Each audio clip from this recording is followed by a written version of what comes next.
So not to make any sort of assumptions, but based on my experience, I would guess that generally speaking, a lot of people refer to Botox as the service itself. Yeah. But not a lot of people know that Botox is really just a brand. So when you're buying Claritin versus CVS allergy medicine, right? Like you call it Claritin, but you're just buying the antihistamine or whatever it is. Yeah. But people Good for you, Tracy. It is an antihistamine. Oh my God. Oh, girl. So, so people say Botox, but you may not be getting Botox. There's actually a couple different brands that you could get, and maybe some of them serve different purposes. Will you break down what those are and maybe which ones you prefer or why they're different?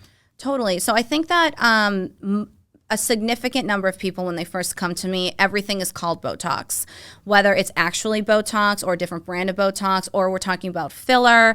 It's all kind of enveloped into the word Botox. So Botox is a brand, like you said. And I think that example is very good. The one I had prepared, though, was talking about NSAIDs, so I'm just going to use that one. So the drug class is NSAIDs, and those are non-steroidal anti-inflammatory drugs, and ibuprofen falls into that category, and then the two types of ibuprofen, the Motrin and Advil. So just like Botox, the category is neurotoxins. The medication is botulinum toxin A, and then the brands in the U.S. that are FDA approved are Botox, Dysport, Xeomin, and Jeuveau. So that's how it breaks down. Botox is not dermal filler, and I know we'll get into that later, but it's like a totally different animal. So neuromodulators or neurotoxins are the same thing. They get injected into the muscle, and it paralyzes the muscle. So if you can't make the movements that are associated with the lines and wrinkles of that muscle's movement, you can't create the lines and wrinkles. So for example, if we're treating the forehead and we put a little bit of neuromodulator in the forehead and the function of this muscle is to raise things up, now we can't do that. So we can't create the lines and wrinkles associated with that movement. So that's how that medication works. And then they're all a little bit different. Most of the nuances from like to me as an injector, the patient doesn't have to worry about. But at Skin Design, we carry Botox and Dysport. And the biggest difference from a patient perspective is that Dysport tends to kick in faster. So when you get treatment, you don't notice it right away. It takes a few days to kick in. So normally Dysport, anywhere from 4 to 5 days that you'll start noticing a change. And then Botox is more 5 to 7 days. And then full effect, meaning it's fully kicked in at 2 weeks. So you're not going to get any more of a result after 2 weeks. So that's how they're kind of similar and different. And then, from an injector standpoint, there's some nuances that I need to know, but it's not really important to a patient. Okay. Yeah.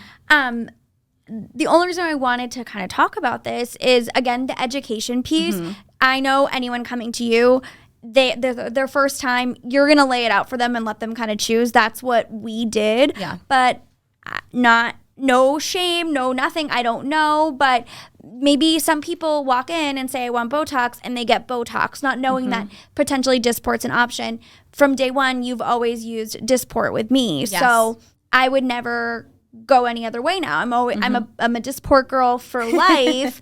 But we talked about what those differences are, if there's any different benefits, etc. And that's what we landed on. So knowing what your options are and knowing what's available to you is key. It's key. Totally. So full effect, 2 weeks. Yep. Typically duration, when am I going in for my next appointment? Usually 3 to 4 months. Okay. And that's just how long the medication lasts, and it's going to be dose dependent. So we have to balance, when any medication goes through studies, they say there's certain dosages to get to a certain effect. So when we're talking about neuromodulators, let's talk about Botox specifically. When Botox went through their FDA approval, FDA, to get to the 3 to 4 months longevity, units, it's dosed in units. So 20 units in the glabella area, so to like treat the 11s, 20 units across the forehead, and then 12 units on each eye for a total of 64 units for the upper third of the face to get to that 3 to 4 months longevity. 64 units is not right for everybody. And just like any other medication, we can dose it appropriately. So one tablet of 200 milligrams ibuprofen might be enough for someone's headache. Someone might need 3 and need that 600 milligrams. It's not one size fits all. So it's really balancing a number of different things. We can play with the dosage of these medications just like any other medication to get you the look and aesthetic that you want. Now, that being said, if we don't want to go too low because we don't want you wearing off in 6 weeks and you're like, it lasted 6 weeks. Right. I'm like, well, we used 12 units in your whole upper third of your face. So that, we need to balance a few things because I don't want it wearing off so quickly. But if we do a good assessment, I'll give you my recommendations, what we need. As a new patient, we always err on the lower side because I can always add. I can't take it out. The stuff, you cannot remove it once it's in when it comes to neuromodulators. You have to let it wear away. So I'd rather add it at your 2-week follow-up. And then you're like, I love it, or I want a little more, then we add it or we don't. And then we kind of see how long it lasts. And when it comes to the different brands, like with you, we've always stuck with Dysport, but there's also no harm when switching between the two. Do Dysport once, Botox the other time, if they both work well for you. But if you find you get longevity, the most longevity out of one product compared to the other, that's the one I would recommend you stick with. Like, why not? It's going to last you the longest. Yeah. So, yeah.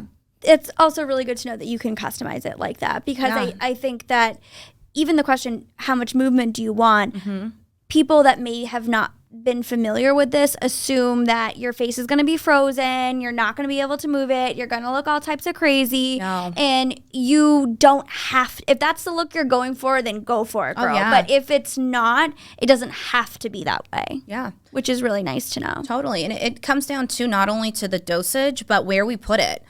If I'm trying to maybe lift an eyebrow, then I'll treat the forehead. And, I say lift, like in loose terms, loosely. I say lift loosely.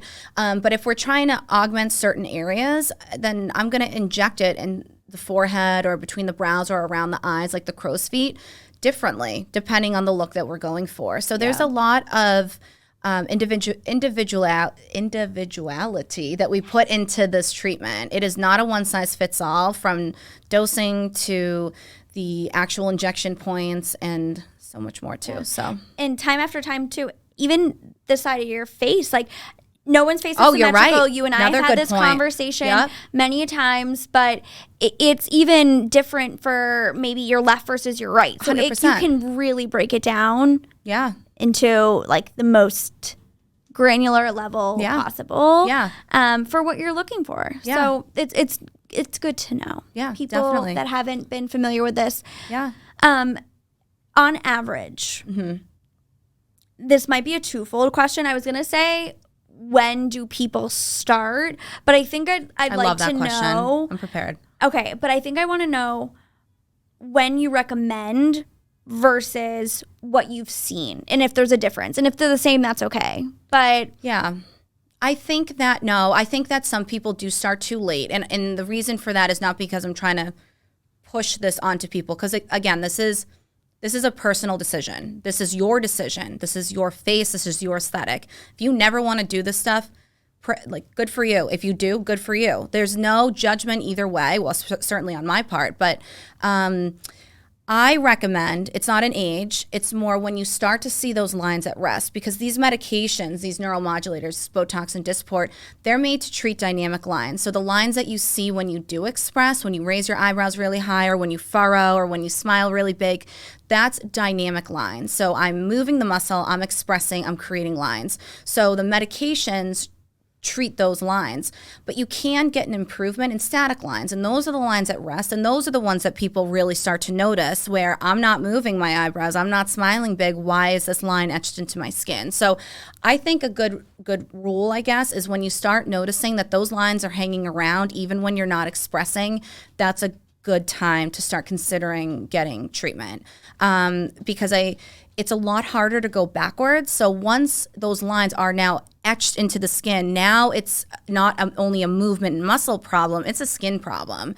The products will hopefully soften those static lines, but they're not going to obliterate them. They're etched into the skin. So now we're talking about skin treatments. We're talking about microneedling, lasers, really good skin care, maybe heavy on retinols for a while, or retinoids rather.